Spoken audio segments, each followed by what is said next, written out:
Kami tim Arsiparis Dinas Tenaga Kerja dan Mobilitas Penduduk Aceh telah melakukan kunjungan ke Kabupaten Aceh Utara dalam rangka pembinaan kearsipan pada Dinas Transmigrasi dan Tenaga Kerja dan UPT Bukit Hagu.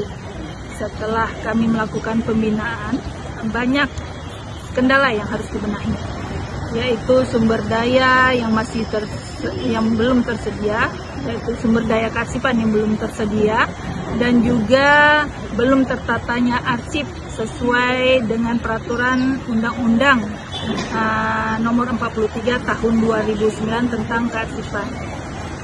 Harapan kami setelah pembinaan ini, Dinas UPT dapat melakukan pengelolaan arsip sesuai dengan aturan yang berlaku, sehingga arsip tertata dengan baik dan rapi, dan arsip mudah ditemukan pada saat ditutup.